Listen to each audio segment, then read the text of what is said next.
नमस्कार and welcome to all of you in Global Lookout. दोस्तों, आज की ये न्यूज आई है कि मंडे से यानी कल से कोल्ड वेव ने अपनी पकड़ बना ली है पूरे नॉर्थ इंडिया में। पंजाब हो गया, हरियाणा हो गया, राजस्थान, दिल्ली, उत्तर प्रदेश, कश्मीर, इन सब स्टेट के कई ऐसे सिटीज है, कई ऐसे इलाके हैं जहाँ पर जो टेम्परेचर है वो नॉर्मल से बहुत ज्यादा कम हो गया है और जिसकी वजह से काफी ज्यादा ठंडी पड़ रही है। लोग यहाँ पर शिवर कर रहे हैं यानी कि कांप रहे हैं ना। ये सब जो चीज है ना, ये अचानक से नहीं हुआ, इसके पीछे पूरा एक मैकेनिज्म है जिसके बारे में मैं बताऊंगा अभी आपको। उसके अलावा ये जो कोल्ड वेव है ये होता क्या है और इसके कॉन्सिक्वेंसेस क्या क्या हो सकते हैं, ये सब हम लोग देखेंगे। अगर आप लोग को ज्योग्राफी का कुछ भी नहीं पता फिर भी आप लोग को बहुत हद तक ये समझ में आ जाएगा। बस आपको एंड तक बने रहना है और अगर वीडियो अच्छा लगे तो लाइक, कमेंट, शेयर, सब्सक्राइब जरूर करना। दरअसल हुआ क्या है कि नॉर्थ इंडिया के स्टेट्स में अचानक से टेम्परेचर जो है वो बहुत ज्यादा गिर गया है। कोल्ड वेव और सीवियर कोल्ड वेव पड़ने लगी है जो कि देखने को मिला है नॉर्थ इंडिया में। अगर आप लोग नॉर्थ इंडियन स्टेट में रहते हैं तो हो सकता है आप लोग ने खुद भी इसको फेस किया होगा। यूपी वाला एरिया हो गया, वेस्टर्न यूपी वाला एरिया हो गया, दिल्ली हो गया, हरियाणा, राजस्थान, तो बहुत ज्यादा ही वहां पर ठंड पड़ रही है। यहाँ पर अचानक से जो टेम्परेचर है वो बहुत ज्यादा गिर गया है। पूरा इंडो गंगेटिक प्लेन जो है वो फॉग से ढक गया है और इसकी वजह से हो क्या रहा है, नॉर्मल जो ठंड पड़ रही है वो तो पड़ रही है, लेकिन ये जो फॉग की वजह से ढक जाने से हुआ क्या है कि जो सनलाइट है वो भी ग्राउंड तक नहीं पहुंच पा रही है, जिसकी वजह से और ज्यादा ठंड लग रही है। थोड़ी जो राहत मिलती थी सनलाइट से वो भी नहीं मिल पा रही है। सिर्फ दिल्ली की अगर हम लोग बात करें तो यहाँ पर जो टेम्परेचर है वो 15.6 डिग्री सेल्सियस है, जो कि नॉर्मल जो होता है उससे 6 पॉइंट लोअर है हर साल के मुकाबले। साथ ही साथ आईएमडी का ये भी कहना है कि ये जो लो टेम्परेचर है ये अगले 24 से लेकर 48 घंटे यानी कि कल से लेकर परसों तक बना रहेगा दिल्ली में। राजस्थान के सिकार डिस्ट्रिक्ट में फतेहपुर सिटी एक पड़ता है, वहां पर जो टेम्परेचर है वो -1.5 डिग्री तक गिर गया है। और ऐसे ही राजस्थान के चुरू में 0 डिग्री और करौली में 0.2 डिग्री तक टेम्परेचर चला गया था रात में। ये तो राजस्थान हो गया। बाकी अगर यूपी का आप लोग देखें तो बरेली में 11.9 डिग्री, अलीगढ़ में 11 डिग्री और ये दोनों ही जो इनके यहाँ पर नॉर्मल टेम्परेचर होता है इस टाइम पे हर साल उससे 10 डिग्री सेल्सियस से भी ज्यादा कम है। फिर कश्मीर की बात करें तो श्रीनगर में जो टेम्परेचर था वो कल रात का -3.5 डिग्री था, पहलगांव में -5.7 डिग्री, गुलमर्ग में -5 डिग्री, लेह में तो वैसे ही कम होता है और कल का था -13.4 डिग्री सेल्सियस और कारगिल में था -10.3 डिग्री सेल्सियस। अब होता क्या है कि आईएमडी ने जो है वो डेफिनेशन दे रखी है कोल्ड वेव और सवर कोल्ड वेव किसे कहेंगे। ऐसा नहीं है जहां थोड़ी सी ठंड पड़ी उसे हम लोग कह दिए कोल्ड वेव और थोड़ी और ठंड पड़ी तो उसे सवर कोल्ड वेव कह दिए। दरअसल ये चीज आईएमडी डिसाइड करता है। आईएमडी ने कहा है कि अगर किसी प्लेन एरिया पे टेम्परेचर जो है वो 4 डिग्री या उससे कम हो जाए तो हम लोग कह देंगे कि कोल्ड वेव है, या फिर अगर टेम्परेचर 10 डिग्री ही हो लेकिन जो नॉर्मल टेम्परेचर होता है उस टाइम पे हर वहां का उससे -4.5 से लेके 6.4 डिग्री तक गिर जाए तो उसको हम लोग कहेंगे ये कोल्ड वेव पड़ रही है इस प्लेन एरिया में। ये जो क्राइटेरिया है ये सिर्फ प्लेन एरिया का है। दो क्राइटेरिया है जो कि मैंने आप लोग को बताया। इसके बाद सीवियर कोल्ड एरिया की बात करें तो अगर 2 डिग्री सेल्सियस तक या इससे नीचे टेम्परेचर चला गया है प्लेन एरिया में तो इसको हम लोग कहेंगे कि ये सीवियर कोल्ड वेव यहाँ पर है।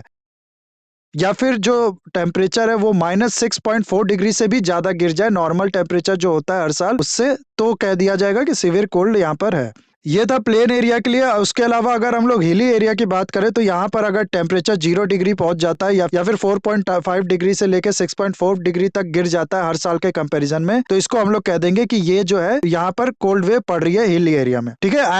आईएमडी की बात हो रही है तो एक और डेफिनेशन आप लोग को पता होनी चाहिए। आईएमडी ने ये दी है जो फॉग होता है उसकी भी जो इंटेंसिटी है उसके हिसाब से आईएमडी डिसाइड करता है कि डेंस फॉग पड़ रहा है या वेरी डेंस फॉग पड़ रहा है। दरअसल अगर आप लोग को 500 मीटर से लेकर 1000 मीटर तक यानी कि 1 किलोमीटर तक सब कुछ साफ साफ दिख रहा हो तो उसको आईएमडी कहता है ये शैलो फॉग इस एरिया में पड़ रहा है।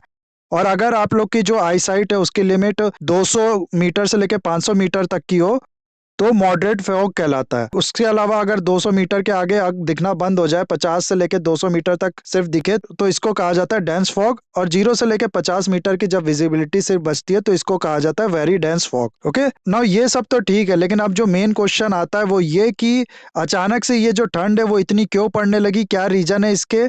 तो देखो होता क्या है ना कि ये जो अर्थ है इसका जो पूरा मैकेनिज्म है रोटेट करने का सन के अराउंड, इसके ऊपर जो एयर फ्लो कर रही है उनका मैकेनिज्म, ये सब बहुत कॉम्प्लेक्स चीज होती है। होता क्या है कि जनवरी और फरवरी के टाइम पे जो हमारा नॉर्थ इंडिया है यहाँ पर एक लो प्रेशर क्रिएट होता है और जो मेडिटेरियन वाला एरिया है यहाँ पर हाई प्रेशर सिस्टम क्रिएट होता है। और इस हाई प्रेशर और लो प्रेशर की वजह से होता क्या है कि हम सबको पता है कि एयर जो होता है वो हाई प्रेशर से लो प्रेशर की ओर मूव करती है। तो यहाँ से ये जो एयर्स होती हैं यहाँ पर ये मूव करना शुरू करती है इंडिया की ओर, और ये जो मेडिटेरियन सी है यहाँ से ये मॉइस्चर ले लेती हैं। तो ये जब ये मॉइस्चर लेके इंडिया की ओर जाती हैं तो ये अक्सर क्या करती हैं कि हमारा जो पंजाब साइड का, हरियाणा साइड का एरिया है, यहाँ पर ये सर्दियों में बारिश करवा देती हैं, और उसी बारिश से फिर जो गेहूं की खेती होती है यहाँ पर वो पकती है। इंडिया में एक और जगह पे ठंडियों में बारिश होती है, आप लोग को पता होना चाहिए, वो है तमिलनाडु। लेकिन यहाँ का जो पूरा मैकेनिज्म ये कुछ और है। दरअसल ये नॉर्थ ईस्ट विंड से होती है, ये अलग है, लेकिन आप लोग को पता होना चाहिए कि ठंडियों में यहाँ पर बारिश होती है और दूसरा बारिश होती है नॉर्थ वेस्ट में, और कभी कभार दिल्ली में भी हम लोग को देखने को मिल जाती है ठंडियों में। अब ये जो एयर है ना, इसको कहते हैं वेस्टर्न डिस्टर्बेंस। इससे होता क्या है, एक तो मैंने आप लोग को बताया कि ये लोग मॉइस्चर लेके आती हैं, और दूसरा होता है कि कोल्ड रीजन से ये एयर आती हैं, इसीलिए जो इनका टेम्परेचर होता है वो बहुत कम होता है, और यही फिर इंडिया में आके क्या करती हैं, इस एरिया का टेम्परेचर बहुत कम कर देती हैं, जिसकी वजह से नॉर्थ इंडिया में इस समय, खासकर से नॉर्थ वेस्टर्न इंडिया में इस समय बहुत ज़्यादा ठंड पड़ती है। और इस बार ये जो कोल्ड वेव पड़ रही है, इसका रीज़न जो है वो यही है। अब ये लो प्रेशर और हाई प्रेशर क्यों क्रिएट होता है ये मैं बताता हूँ आप लोग को। दरअसल होता क्या है ना कि अर्थ जो है वो सन के अराउंड जो रिवॉल्व करती है, वो एग्जैक्ट सर्कल में रिवॉल्व नहीं करती है। अर्थ का जो रिवॉल्यूशन है, इससे दो इंपॉर्टेंट चीज हम लोग को पता होने चाहिए इसके बारे में। सबसे पहला तो ये जो पाथ होता है इसका रिवॉल्यूशन का, ये इलिप्टिकल पाथ होता है, सर्कुलर नहीं होता है। ओके, दूसरी इंपॉर्टेंट चीज ये है यहाँ पर कि ये जो रिवाना अर्थ का, ये जो सन का एक्सिस का प्लेन होता है, ठीक उसी प्लेन में नहीं होता। अर्थ जो होता है वो स्लाइटली टिल्टेड उसमें रिवॉल्व करती है। यहाँ आप लोग देख सकते हैं थोड़ा इस तरीके से जो अर्थ है वो हम लोग का रिवॉल्व करता है अर्थ सन के अराउंड। अब ये जो पाथ है अर्थ का रिवॉल्यूशन का, इससे होता क्या है कि हम लोग अर्थ पे अगर खड़े होके देखें, हम लोग को तो खैर नहीं दिखेगा, लेकिन अर्थ के पॉइंट ऑफ फ्रेम से अगर नोटिस किया जाए तो सन जो है वो ऊपर और नीचे जाता हुआ हम लोग को दिखता है। ओके, अब अगर ये चीज ना होती, सन जो है ऊपर नीचे ना जा रहा होता, जाता तो खैर है नहीं, मतलब ऐसा लगता है, अगर ये चीज ना होता तो तो सन की जो सबसे ज्यादा सनलाइट है वो अर्थ के किस एरिया में पड़ रही होती? जाहिर सी बात है सबसे ज्यादा इक्वेटोरियल में पड़ रहा होता, क्योंकि सबसे ज्यादा सीध में भी ये है, सबसे ज्यादा क्लोज भी ये है सन से। लेकिन क्योंकि ये जो रिवॉल्यूशन है ये एग्जैक्ट सेम प्लेन में नहीं है, सन जो है ऊपर नीचे जा रहा है अर्थ के पॉइंट ऑफ फ्रेम से, इसीलिए वो एरिया जहां पर सन की सनरेज सबसे ज्यादा पड़ती है अर्थ पे, वो स्टेशनरी नहीं होता है, वो ऊपर और नीचे मूव करता रहता है। और जब नॉर्दर्न हेमिस्फीयर में समर पड़ता है, इसका मतलब क्या है? इसका मतलब है कि सन जो है वो ऊपर है अर्थ के सेंटर से, तभी तो नॉर्दर्न एरिया में ज्यादा हीट मिल रही है, इसकी वजह से समर पड़ता है नॉर्दर्न हेमिस्फीयर में। लेकिन इसके बाद जब समर के बाद विंटर आना शुरू होता है नॉर्दर्न हेमिस्फीयर में, तो होता क्या है कि ये जो सन है वो धीरे धीरे नीचे मूव करने लगता है, और जब सन नीचे मूव करता है तो इसके साथ जो ITCZ है वो भी नीचे मूव करने लगता है। ये ITCZ बेसिकली क्या होता है कि एक लो प्रेशर जोन होता है। ओके, और लो प्रेशर जोन में क्या होता है, हम सबको पता है कि एयर जो होती है वो हाई प्रेशर से आके यहाँ पर कन्वर्ज होती है। ठीक है, तो ये लो प्रेशर जोन क्या होता है कि जब नॉर्थ इंडिया के ऊपर होता है तो ये क्या करता है कि वेस्टर्लीज जो होती हैं उसको अट्रैक्ट करता है अपनी ओर। दूसरा क्या होता है, जेट स्ट्रीम के बारे में आप लोग ने सुना होगा। अर्थ के ऊपर, अर्थ के सरफेस पे नहीं, अर्थ के ऊपर ये जो एयर है वो इस वेव में मूव करती रहती है इस तरीके से।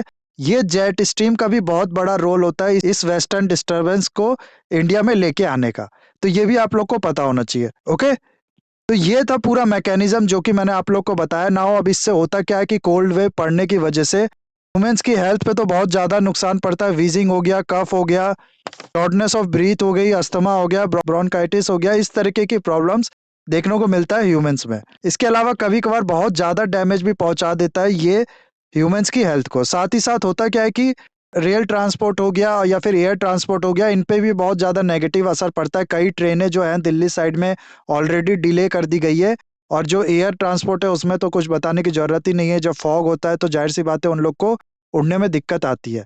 तो ये सब जो है वो नेगेटिव इम्पैक्ट पर लोगों को भी और कंट्री को भी, इसलिए जिन चीज़ों से बचा जा सकता है उससे बचने की ज़रूरत है, घर में ही रहने की ज़रूरत है। ठंड से जो डैमेज है उसको रोकने के लिए क्या किया जा सकता है वो सब करने की हम लोग को ज़रूरत है।